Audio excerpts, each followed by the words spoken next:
Hey, welcome to Mastery. Don't change the channel. You're in the right place. Denny Grimes is actually on a flight. I believe he's in Alaska to unite with his wife. He'll join again next Friday, and he might be able to pop on. I'm not sure, but we will work with the people that we have, and we have a great group of people. So, welcome to Mastery. Today is the day that we are able to spend more than 90 seconds on a scenario, and then we can dissect it as a group. Would anyone like to go first? We prefer to be at the table, but let us know what you're working with and what you would like assistance. All clamor at once. Come on, people. You're not all here to watch me Aye. play. I'll start us off. Thank you, Robert. I Tell will. us your scenario. Um, we can just, my focus really is expired, so we can do expires at the table. You can give me a potluck. Make it hard. Okay, I'm going to ask for another person to volunteer as the role play partner so that I can focus on admitting people and taking notes. Who would like to? I could do that. Okay, thank you, Tanner. So Tanner, you will be the expired. Robert is the agent calling. Are you calling the expired or are you at the table, Robert? We can do the table. So Go. Tanner, after everything we've discussed today, I've gone through my presentation. Do you have any questions, or are you ready to go ahead and put me to work? Well, Robert, you come across pretty confident. I like that. I have a little bit concerned with the fee, that you charging me pretty much. Okay. So tell me what your concern is about the fee. It's too much. Okay. And what would be an ideal fee for you? Less than what you offering. How much lower can you offer? What can you do it for, I would say. Well, it's hard for me to say that, Tanner. So I need to get an idea of what you're thinking, and then from there I can run from there.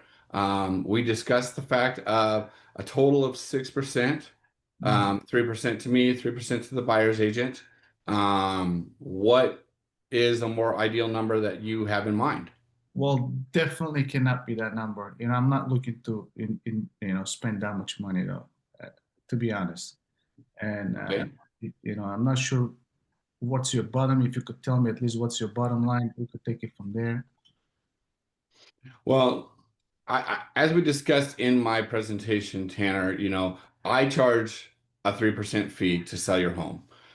Buyer's agent is, of course, negotiable. And one of the things that we do is we don't actually advertise an amount that we're paying to the buyer's agent. We allow that to be a negotiation at the table. Does that seem like that would be something that would work for you? Well, here's the thing, I know you called, you were very, proactive over the phone. We scheduled the time. The previous agent that I had was absolutely less than what you're asking. So that's the reason. If that's not something that you're willing to do, then I would just have to interview more other people. Okay. Tanner, may I ask you, what's more important to you? Is it the fee that I'm charging, or is it the bottom line dollar that you're pulling at out of the house that's most important to you? I would say both. Okay. And so explain to me, what I'm trying to get a clear picture of what would be the ideal situation for you. For me to say my bottom line is whatever, my bottom line is 3%. That's what I charge to sell the home. Like I said, we can negotiate the buyer's agent commission. And then, one of the things that you're getting when you hire me is the negotiation skill that I'm going to negotiate the absolute best bottom line dollar for you that is possible. Um, does that seem in line with what you would want? Let me put it this way. From my previous experience, based on what I experienced and what I saw you guys doing, I don't think it costs that much though. Let me put it. The effort that you put, I don't think it's prevalent. Okay. I'm going to pause it here and I'm going to open. Oh, First Robert. of all, I want to ask this question. If we were to look at the model, right, acknowledge, isolate, and then clarify, address and close. Robert, did you acknowledge? Yes. Yes. Did you isolate? I've attempted to, but he's not giving me an isolation to isolate. So, Well, I would mean, it be other than the fee? Dot, dot, dot. That would be the isolation. So is it possible that you could overcome this objection and he could surprise you with another one? right. Well, and that's now where he's going. Now he's going to the fact of that now he's making it sound like he was really more unhappy with what his last agent performed and did, which is why he doesn't want to pay the higher fee. And again, that's the fee objection. We don't know if there are any others because there wasn't an isolation. Okay. Um, would Tanner, would you be, and Robert, would you be open to the same scenario and reversing the players? Yeah, we could do it. Sure. Okay. All right, Robert. So, Robert, you ready to, let me help you with this move? Well, I've got to be honest with you, Tanner. I have some concerns. Uh, and the fee that you're charging seems extremely high to me. I hear you. And, besides the fee, was there anything else that would prevent us from doing business today? Well, I think that it just comes down to the fact that, the last agent that I had hired, it didn't seem like they did anything. And so that the fees that they're charging, that you're saying you're going to charge, just seem high for what is being performed. I see. I see. May I ask you a direct question? So, if we agree on the fee today, can we do business? Yeah, I think that we could probably get to the table. I think that we could get to where we need to go, if we could agree to a fee, but that fee is going to have to come way down. Okay, I hear you. I respect your perspective. Now, what do you have in mind? Well, I mean, you discuss 6%, and I'm thinking, you know, that's got to be a couple of percent too high. So I'm thinking more along the lines of 4, something like that. So the difference would be what, like, the house is like, and if we sell for 500, then we're looking at what, $10,000 difference? Right. Okay. Now, you mentioned the other agent that was willing to do it for this fee, or I just didn't get that part exactly. The other agent was charging the same fee that you're asking, and they just didn't do anything. So I just don't see why in the world I would agree to pay that kind of fee if we're going to end up with the same situation that we were in before. Great. Robert, now, what would be your biggest expectation from an agent that you hire? Would you expect that agent to be able to negotiate for you?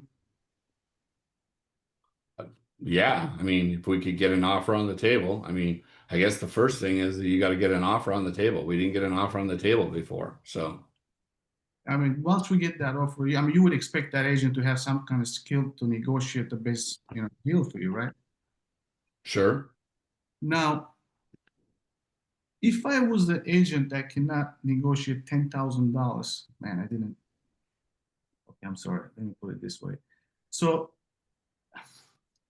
if I were not able to negotiate at $10,000 or anybody else, how confident would you be with that agent? That wasn't a good question. I'm sorry. I'm just gonna make it I up. mean, I would lack confidence. I would lack confidence, but there's no way to know whether or not you've negotiated the $10,000. I guess unless you're telling me that, if they write an offer, you're going to negotiate $10,000 higher. But if they bring us an asking price, I mean, you're not negotiating me $10,000 higher at that point in time because they're not going to be like, why would we pay $10,000 more than your asking price? If I may interject, Tanner, I dropped in a line that we got from Denny in the past. I don't know if that's what you were thinking of.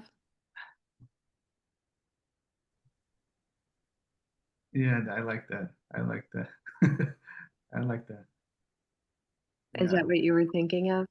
I tried to come up with something, but wasn't the best thing. I would probably go, okay, so the $10,000, how does that $10,000 really impact with your next move?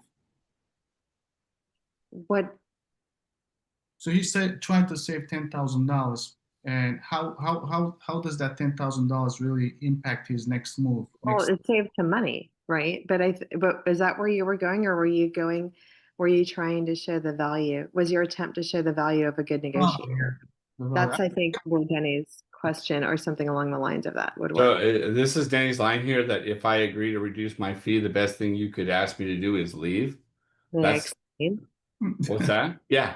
Yeah. May I explain? Well, Robert, if I agree, if you were able to out negotiate me on that amount, wouldn't you be concerned that the buyer agent would be able to out negotiate your agent on the larger amount, the purchase price of your home?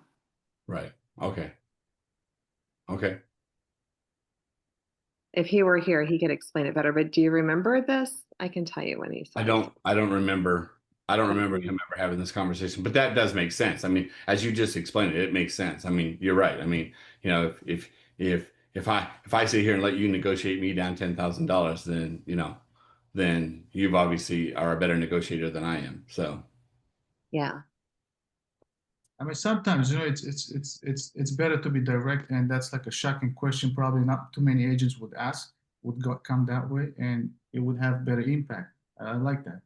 Tie it down with may I explain though, right? Like don't just invite them to ask you to leave, but right, like point out how this would benefit them from a negotiation standpoint or how it would not be a benefit for them.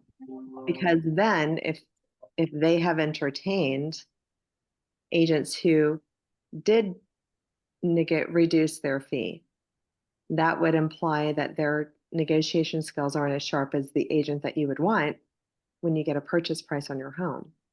right, right. Okay. Tanner, great isolation and great better way close. If we could agree on that. Thank you. Mhm. Okay, do we have any other scenarios?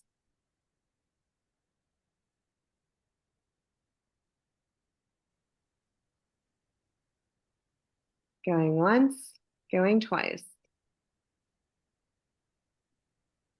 Hey, out of curiosity, um, we've heard it come up a couple of times, and Denny had said a couple of weeks ago that we were going to discuss it on a Friday. Maybe you guys did. I might have missed that mastery call, but where we talk about what makes us better than the other agents. Did that ever get discussed? Did we have a thorough discussion about that? Proposition. I don't know that we dived into that. Because I'm curious as to what other people say. Because I kind of I felt mean, like if that would stump me. I mean, if somebody said, "What makes you better than another agent?" I mean, I've got to be honest with you.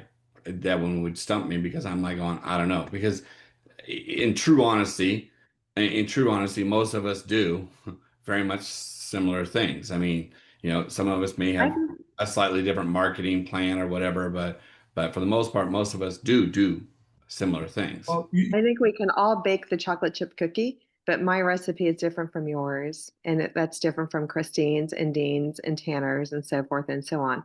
And that's the differentiator. So I I would venture to say one response to that would be, well, Robert, may I ask you, what are you looking for in the agent that you select? And then you would tell me, right? And then if I feel like I could provide that, I would say, we do that and more, or we don't do that. I think there has to be a layer of integrity, right? I have Right. a way that, I've worked on that a long time ago, and it was a very challenging thing for me. So when you ask me, Robert, like, Tanner, like, why should I hire you? What makes you different than the other people? I have so many people call me. A lot of the expires will tell you that. And I would be like, look, I hear you, and it's a very valid point. What would make me different is like a lot of my past clients who I've helped many, many clients appreciated my negotiating skills, appreciated my systems that I have in place, and my guarantees.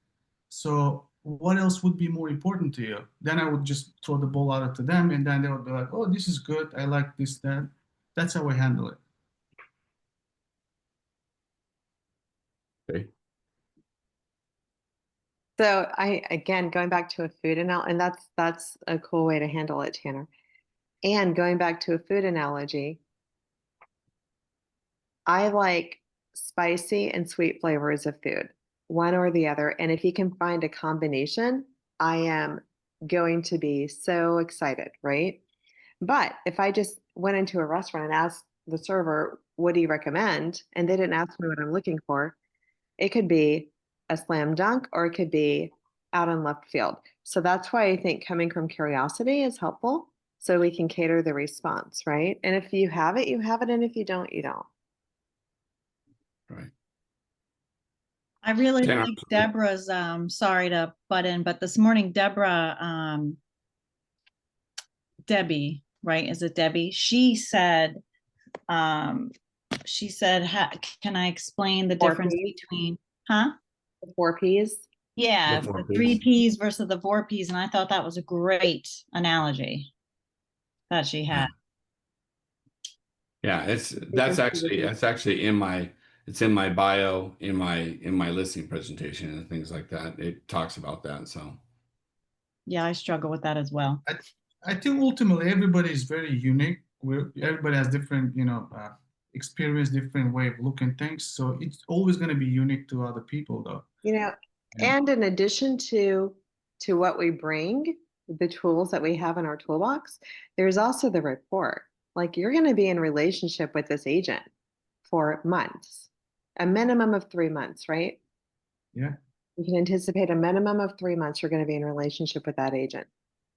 So there has to be that, or it would be the cherry on top to know that you're comfortable, you're confident, you feel easy around them, you feel like it's a good relationship, because you don't want to be the person that grinds your teeth or clenches, like tightens your eyes whenever the phone rings and you see that name, right? And it gets Tanner, could you just one more? You said negotiation systems in place, and you said one other thing. What did you say? The guarantees, Guarantees. And a lot of times they would tell you too, Robert. I just picked up this expired, and they will tell you, I'm just curious, why did you allow me to have this conversation with you? They're like, oh man, you were very proactive, very aggressive, and then you would add that if they ask you, you said that I'm proactive, I'm aggressive. So they would, give you some tools as well that you could use against it, not against it, but to help you. Right. With rapport, when you speak. differentiate, right? And then I've heard of like another way of presenting the 4 Ps versus the 3 Ps, which by the way, I learned first in Bold. Does anyone else remember that from Bold? I remember that it's a Diana. Yes, it was taught in Bold. Mm-hmm. I've heard it presented another way, as in, most agents perform vanilla real estate, which is essentially the 3 Ps. And then what our team does is we provide the sundae with the cherry on top, may I explain. And that's when you go into what Tanner mentioned. We do this, we do that, etc. And I still think it's good to find out, especially if it's an expired or a canceled, what did you like, what did you not like? If And I would reverse it, what did you not like, what did you like? What was missing? And if what was missing is what you provide, then that seems like it would be a great marriage, right? you just have to analyze, I guess. So I have this new client, they're relocating to a different state.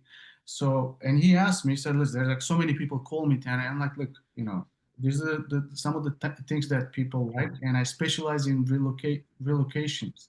So I specialize in this.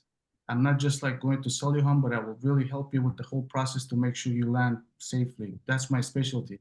It goes, oh, I like that. So, you just have to analyze them, and based on their needs, you could just use it. And find out what they're looking for, right? And that's part of the analyzing. That would be the equivalent of, for the doctor analogy, of the performing the assessment, right? Or the checkup, or what does a doctor do? It's been so long. But if someone comes in and they're holding their arm in place and there's a fracture, you're not going to say, oh, let me do X, Y, and Z. You're clearly going to go to what the problem is. So find out what the problem is. And You know, I do have one more other client. He's an investor, for example. With investors, you can't play too much. Like, you just have to be very concrete. Why should I hire you? To get you the money that you want. Simple as that. How I'm gonna do it, you know, I have guarantees. If you give me a couple of weeks, I'll show you how we do it. Can we do it? Can we start? That's it. Mm-hmm. So Rosie has a scenario. The house is Hi. with another agent, but he's looking to change an agent as the other agent didn't sell in 90 days. Rosie, Hi, I'm new to this, so welcome. thank you. I watch every day, but I was nervous to participate, but I just wanted to try this time. So this is a scenario like, I see the history, the seller last year, he kind of like put for listing and the agent got an offer. And when they were about to sell, I think he kind of like, got nervous or he didn't get the other place to move in. So he canceled it. So it went into pending and then it was off the market. I see that. And then now he listed in month of May. He fixed everything in the property. It's really looks really nice. And he was with the agent and he listed and it's been like 90 days. And he got one offer and it fell off. So he just called me and said that, can you sell because he has to move to Florida and he wants to sell as soon as possible, the end of the month. But I'm kind of a little bit nervous to take this listing. The reason is like, So Rosie, here's a good question that I would ask. Would you like to play the scenario with me? yeah, Okay. So Rosie, I understand your timeline is 30 days and your desire is to get to Florida. Yep. Rosie, are you prepared to price your home or to position your home at a price that will cause it to sell in 30 days? yes, there is another house nearby. It sold for 730, but there was no repair at all. I mean, there was no upgrades, but I did all the upgrades. I have reduced the price 5,000 below, the market price, and still my property didn't sell. So what does that tell us about the market? Um, I understand it is buyer's market, but I want the money, I can go little less, but not way less sell because I have invested almost 60 to 70,000 for the upgrades in my property right now to sell. Okay, and this is out of role play, Rosie. Where should it be priced? Where should that, in your opinion, where should that house be priced for it to go under contract? But actually, the market is saying no to it.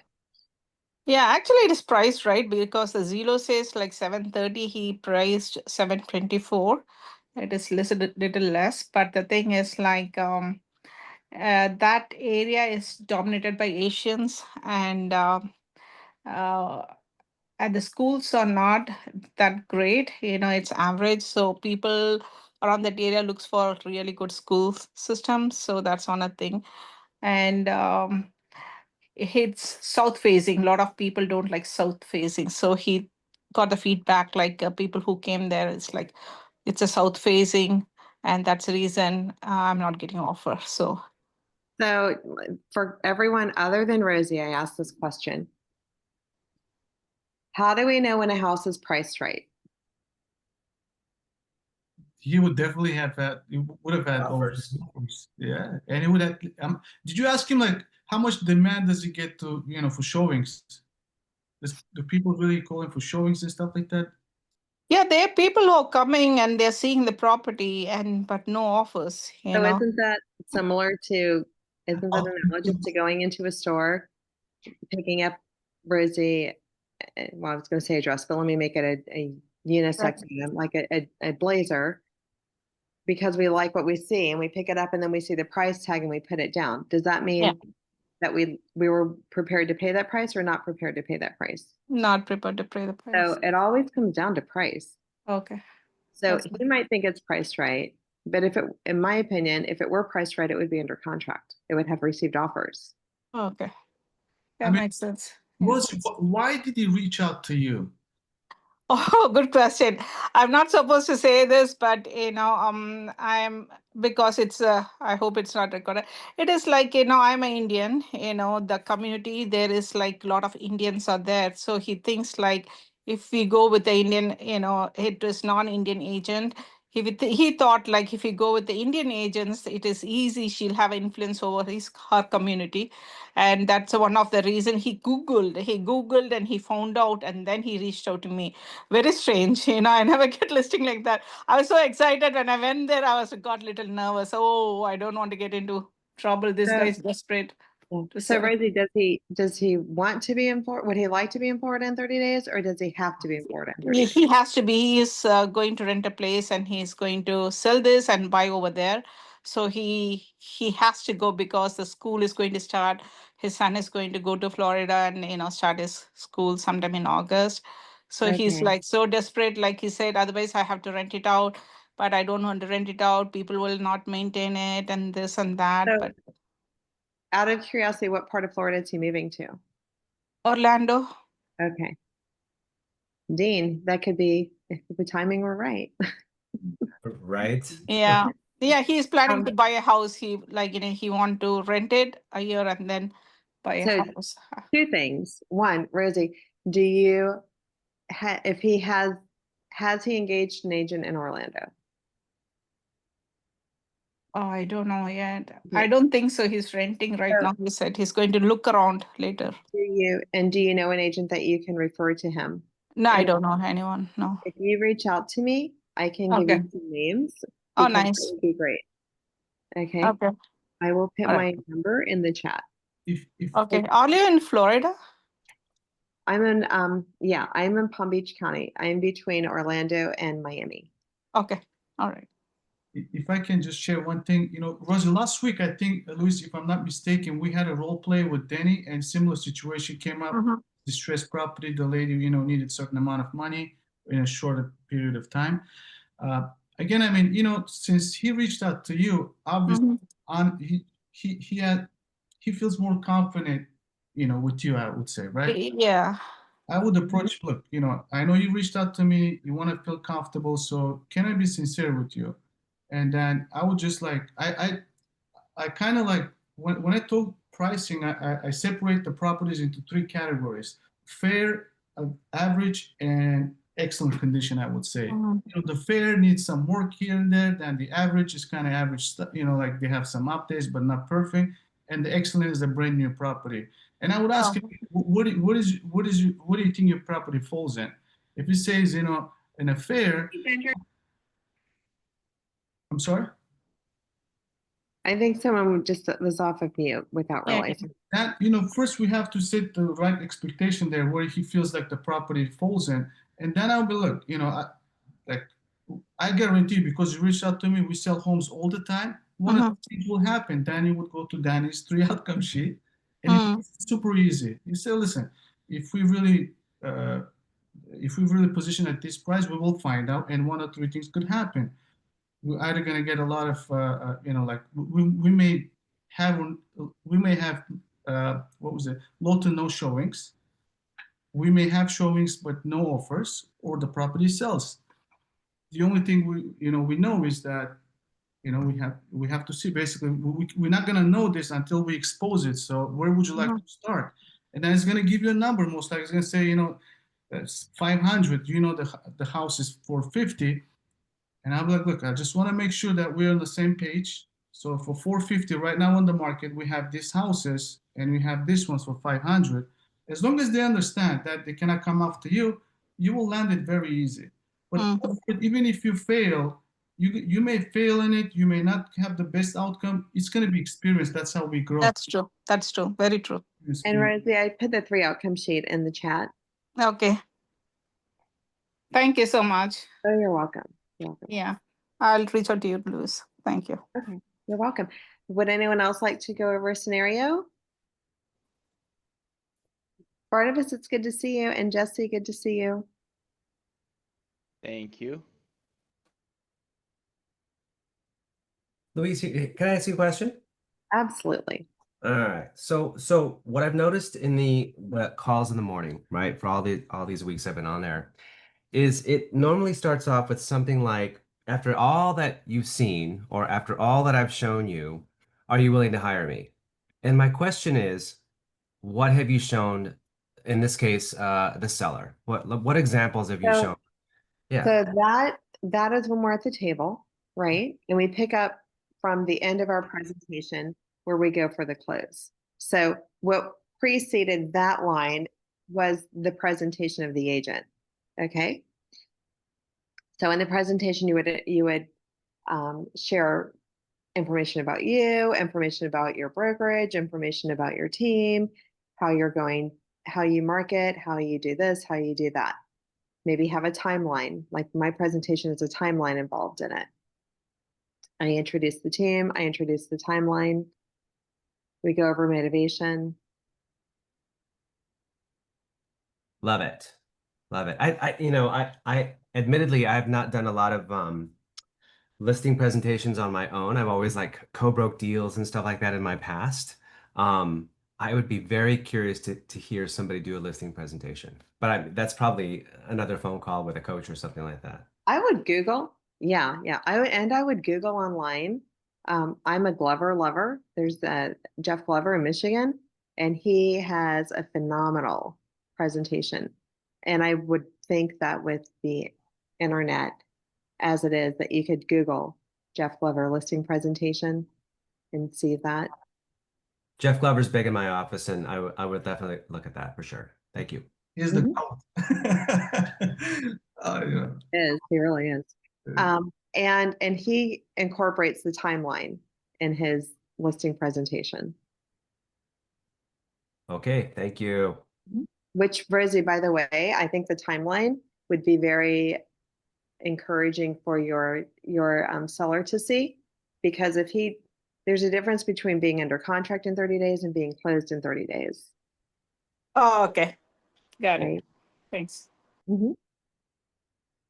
There is a for new agents, if there's any, it's called the Listing Boss. It's a very useful book. You could take a look. There's a lot of great examples in there. Hey, this morning, Jesse, I saw that you had put a scenario in the chat, but we didn't make it Yeah. to the last 3 people. Would you like to go through your scenario now? Sure, let's do it. Okay, will you remind me what that was, please? Basically, it was just like a commission objection or fee objection. Okay. All right. So you're with the seller at the table. Okay. Tanner, would you mind being on the receiving end of that, please? Yeah. Thank you. Who am I? I'm sorry. With You're a me, Jesse. seller with a fee objection at the table with Jesse. Okay. Any objection or Fee. Commission fee. commission? Okay. Okay. No problem. Would you like this to be medium or hard level? Hard is fine, or medium. Hard. Let's just do hard. Okay. I'll start with medium and we could. Okay. Okay. Okay. So Tanner, after everything we've gone over, are you ready to put me to work? Look, I like, your systems and everything, but I'm not happy with the fee though. Okay. So other than not being happy with the fee, is there any other reason you wouldn't hire me today? No, I think, the rest is fine. Okay. Well, what is it? Tell me about that. You're not happy with the fee. What does that mean? Well, recently, I came across, and I do have, friends also that sold their homes. So I don't have to pay the buyer's agents anymore. That's what I found out. And I'm not really looking to do it if I don't have to do it. Okay. That's a good question. They're probably referring to the National Association Realtor settlement from last year. So let's first, I want to get clarity on this. So my brokerage, 3% to my brokerage. Are you good with that? Well, as long as, if that's all that, I'm okay. For 3, I'm ready to sign right now. Yeah, because that's what my brokerage charges the professional fee on to list the property. Okay, well, let's talk about the buyer's brokerage side. So if there was a benefit to you offering a seller incentive to a buyer's brokerage, would you want to hear what that is? How, like, help me understand. Sure. So now in the marketplace, well, okay, let me back up. There's 4 possibilities if we don't offer a seller incentive to a buyer's brokerage. A buyer's agent is going to tell a buyer, hey, this property's not offering any commission. Do you want to look at it or not? And the buyer might say, no, let's just skip all those that aren't offering an incentive.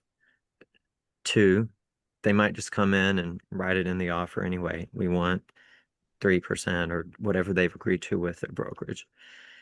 Third possibility is they might reduce the the price by that amount, or they might ask for that amount in seller pay closing costs to get it in a different way. Or they may not care, they love the house, and they just write you an offer anyway and pay for it themselves. I know that was a lot of words. What questions do you have after me explaining all that, Tanner? Well, look, I'll be honest with you. As I mentioned, 2 of my friends sold their homes, and they told me that they did not have to pay the buyer's agents. They just paid their own brokers. So if you Okay. do it, that's fine, but I'm not willing to pay any buyer. The agent worked for the buyer, no? Why would I have to pay him? Sure. Well, may I draw an analogy Yeah. or walk in their shoes kind of thing? Let's say you're a buyer's agent. You have a buyer, you've been showing them 10 to 20 houses. And you've got a tour set up that day, and there's 4 properties you guys are looking at. One of them's offering 3.2%, a builder's offering 4%, another property's offering 2.5%, and then we're out there offering nothing.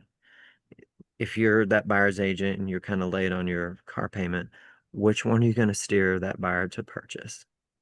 Well, I got a little confused with 3.2%, 1.5, all those that got to me like that. But ultimately, here's the thing. I would ask them to, I deserve to, get paid. If I was the agent, I would ask the buyer, you have to pay me so I could find you the right house. Yep. And the buyer may be able to do that. I'm just saying if you don't offer any incentive, it's possible that buyers may pass us up because we're not offering any incentive. Because are you familiar with all the costs buyers have to come to the table with to purchase a home in today's climate? Not quite sure, but it's cost when you sell, it's cost when you buy. There's Yep. all, So how about, may I tell you what I do if I'm in a situation when I'm representing a buyer? Please. And yep, so I find out ahead of time. I ask all the listing agents, hey, what is your seller offering in buyer brokerage commission? And they tell me if it's less than what my buyer and I have agreed to, because I'm going to do my best for my buyer. I tell that lender, hey, we need X number of dollars in seller pay closing costs. Put that on your pre-approval letter. So when I write the offer, if we're writing an offer on that property, whatever we're short, I come in with seller pay closing costs as a credit in that amount. So it's possible if we don't offer anything, we might see a 3 to 6% seller credit requested. Yeah. Got me concerned now here. I was really, I was really confident with your systems and everything that you would find me a buyer, but now that you speak, Well, I'm concerned. okay. So we're gonna stop it there just so we have time for some more. Can I try let's my see. hand at this? Yeah. And my office doesn't let people do 0%. Probably say, yeah, I'm not going to work with you. But anyway. So the buy side? Yeah, my Right. operating principle is like you cannot represent a seller if they will not pay something to a buyer's brokerage because she feels it's in the best interest of the seller to offer some kind of incentive. So anyway. Barnabas, what would you like to? So I wanted to replay this situation. So I'm talking to Nasser. Okay, I'm sorry, talking to Tanner. And okay, Tanner. So you said you don't want to pay the buyer's agent commission, correct? Okay. Let's say we get 2 offers. One is for, let's say your home is priced at 300,000. One is priced at 300,000, and they don't the buyer's paying their agent, and the other one is priced at 315, and they ask for a buyer's commission, which would be approximately, I don't know, what is that, $9,000, let's say. So you'd be netting 306. Which would you accept? The one for where you're netting 300, like let's say after my fees you're netting 300, and another one you're offering. I'm sorry. On one, let's say you're netting 310 after commissions, and another one you're netting 300. But the one at 310 you're paying the buyer's agent commission. So which would you accept? Well, here's the concern. Since I was told that I could do this without paying the buyer's agent, I would still feel uncomfortable doing it. I don't understand why I have to pay it if I don't have to pay it. I mean, Technology, though, don't get me wrong. sure. Saying. Yeah, I mean that is correct. You don't have to pay. I mean, technically it is optional. It always has been though. It's never been. It's not a recent change. It's always been optional. But are you more concerned with what commissions you're paying or how much you're netting at the end of the day? Well, I think they're both relative, so I would say both. Okay. So you would accept an offer where you didn't have to pay the buyer's commission even if you're netting less? What do you mean? So like again, back to my example, like let's say again you have an offer at 300 where you're netting 300,000 after it's all said and done, you're not paying a buyer's agent commission, and another one where you're netting let's say 305, So are you 310, saying whatever. if I were to offer, can you guarantee that I would get more than what the home is listed for? Is that what you're trying to tell me?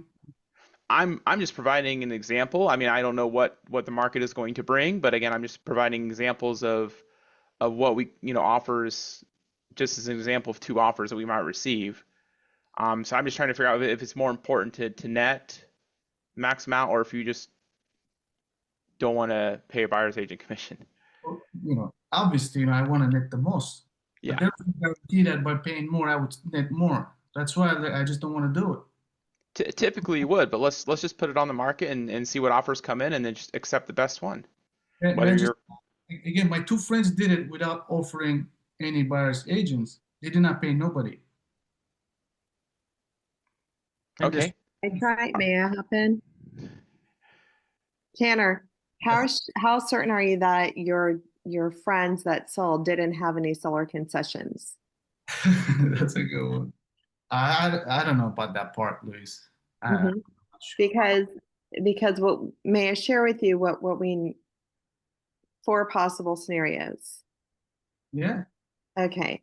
So when the seller offers low to no incentives, 4 possible scenarios could be as follows: that the buyer may instruct the buyer's agent not to show them homes that require them to pay any portion of the buyer's agent compensation. Would you like buyers to not see your property only because you're not offering an incentive? I mean, I would not like that, but it's going to be all over the place. They would be able to see. Well, that's one scenario. Another one is the buyer may submit an offer that stipulates that the seller pays the buyer's agent compensation. So that may I share with you what that would look like? Yes. That would look like the purchase price plus an additional amount. So it'd be a higher purchase price, and you would net essentially the same price that you're seeking. Would that be okay? I understand where you're coming from. I see where you're coming from. How about this question? Wait. Let me get to the other 2, please. And then, Tanner, the third scenario is the buyer may deduct the buyer agent's fee from their offer price. So the price they were going to offer you, they may reduce it by the amount they're going to pay their agent. And then the final scenario would be that the buyer may elect to proceed with the purchase of your home in spite of the fact that you're not paying the buyer's agent compensation. So which one of those scenarios would you be comfortable with? Well, I still, I understand, it makes sense the way you look at it, but I do have 2 great examples that my friends did it, and, I just don't see why I should do. I understand it may, but it's gonna be all over the place. That like your marketing, they will see it anyway. And if they Yeah. really like the house and everything, they should just. Yeah, and again, Tanner, I would ask you, how certain are you that your friends that sold their properties and didn't pay a buyer's agent commission, how certain are you that they didn't have a seller concession that ultimately went to the buyer's agent? I didn't ask him that. I didn't. Ask. So would it be possible, could it be possible that you would be open to receiving offers regardless of the outcome and let the numbers allocate themselves on the buy side as they are? We would see that. You would see that in the offer. Is it possible? It's everything. Would Anything you, else. yeah. Would you rather have offers come in and you say no, or have no offers come in? I mean, I would want offers, especially I want. So Tanner, can we move forward and then we'll visit this on a case by case basis? That sounds okay. Okay. And Robert, what would you like to share? So Tanner, if I may ask, what funds do you have if a buyer does not bring an offer? What funds? Yeah, what money do you have if a buyer does not bring an offer? Except my own money in the bank, I don't have no money. Exactly. So might you understand that legitimately you're not paying the buyer's agent? The buyer is offering you an amount to purchase your home, and therefore part of that money is going towards paying his buyer's agent. Would you agree? It's possible. I think, Denny has a better way to explain that. Robert, you're at the right path. I like that. But first he would say like, you never had to pay buyer's agent. Nobody had to pay. And then he would go to like, where would you get the money from? I think he has like a special pattern to do that. Right. Yeah. Yeah, and that's what I'm running off of. I know he's had the discussion before where when people don't want to pay it, he's like, well, where are you getting the money from? I mean, the money is coming from the buyer. So legitimately, the buyer is actually paying it. It's just coming through in the process of the offer. Yeah, that's kind of what I was trying to get at too. It all comes through in the net amount. Like that's all it is like I'm giving you a pile of cash and I'm deciding what I want to be allocated to pay people. But in the end, you're getting this amount out of the pile of cash that I'm giving you for your house. I mean, the loan, the pile of cash, whatever. I always play one way, and I've kind of memorized that thing. So I would, first, as Dan, teaches us, I would agree. So if we agree on my fee, are we ready to do business? Then I would say yes, and it works 100%. Once they say yes, I was like, can I just share my professional opinion or perspective, what could and what could not happen? And they say yes, okay. And then I would go to like, we may have agents that may request their fee to be included in the price. Are you open to that? Is that what do you mean? Then I would break it down. They would charge 2%, whatever it is. If the number works for you, would you be open to that? They said no, I'm not open to that. And I'm not saying why, because I feel like I don't have to pay. Well, you don't never have to pay because the buyers pays all the time. So I would I always take it that way though. But it's everyone is different, I would say. And Jesse, the feedback that I have for you, well done. And I have observed, I don't know if others have observed, you appear to sound much more comfortable now than you did when you started. Your voice seems to be more fluid. Thank you. I know you guys better now, so I feel more comfortable. So the feedback I have, and I'm comparing this to the model, right? So when we look at the model, did you acknowledge? Did you isolate? Did you clarify, address, and close? Yes, you acknowledged. Yes, you isolated, and you clarified, and you addressed it. You didn't make it to the close, but that's because we bounced the scenario with other players. So I feel like you have a good grasp of the model. One thing that I didn't see that isn't in the model, but we know from Denny, is the better way listing or the better way closing, right? What do you mean by that? Once you acknowledged and you isolated and you clarified. You know, you could say, if we can agree on that, are you prepared to move forward? Yes. Okay. Now, may I explain? That's Okay. the better way. If I may share one thing, Louis, that I came across several times and I learned from closing deals.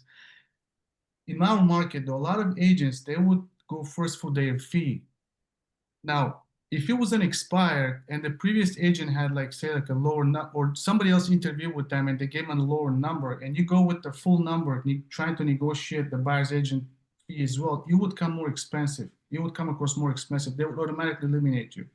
I would just like, I would just first secure my fee, 2, 3, whatever the percentage, and then I would ask them, so how much would you like to, offer as like to the buyer's agent, and I would take that route second, but I would not include it because nowadays that's what agents do. If somebody comes and they agree on 3 and you come across with 6, forget about it. It's too expensive. Automatically. So here's a question. I have a question for you. I understand where you're at, and it makes sense.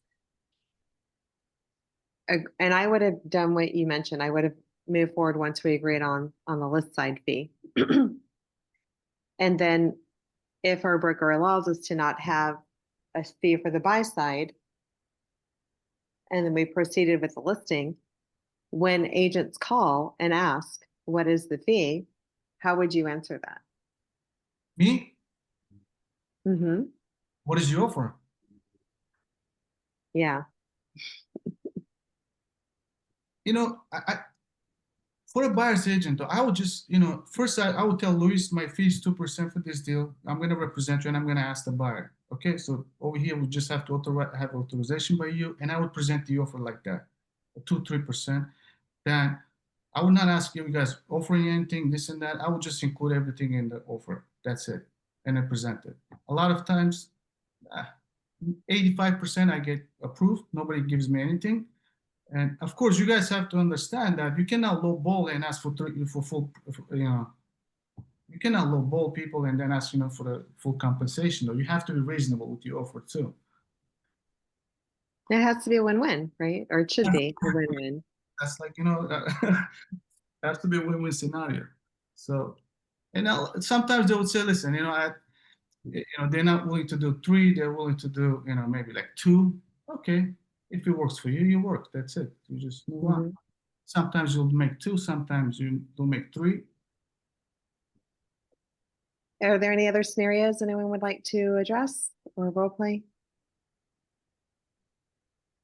If not, Rosie, I'd like to ask you a question about your seller, the future seller. Are you still here? Yes, I'm here. Have you looked at when he purchased and what his purchase price was? Yeah, he lived there for 30 years. He purchased for like less than 200K. Now he's selling for like 725. He's asking. Mm-hmm. Yeah, And asking. Yeah. Yeah. So it could be that if his motivation is greater than his need to reach a certain number, he's still going to make out ahead. Yeah, that's true. So I would find out what's more important, the number or the timeline. Okay. All right. And you can soften the blow with the truth, right?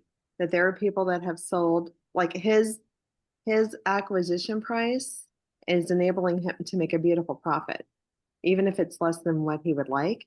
And there are people in this market that are selling, and we all know them.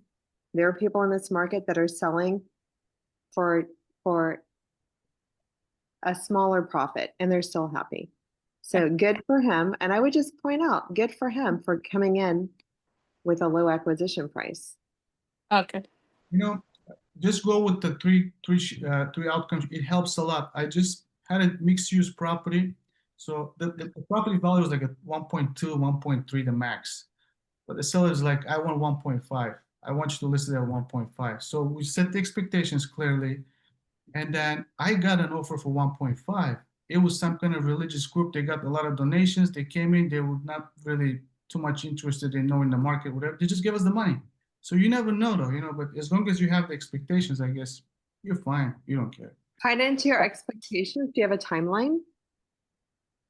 With this specific client, he was flexible because there was no mortgage on the property. He Yeah, but only, what I mean is for the expectations, like when you, like, did you say, we'll know after 1 week or we'll know after 2 weeks? Like, when did you set the expectation to revisit the positioning?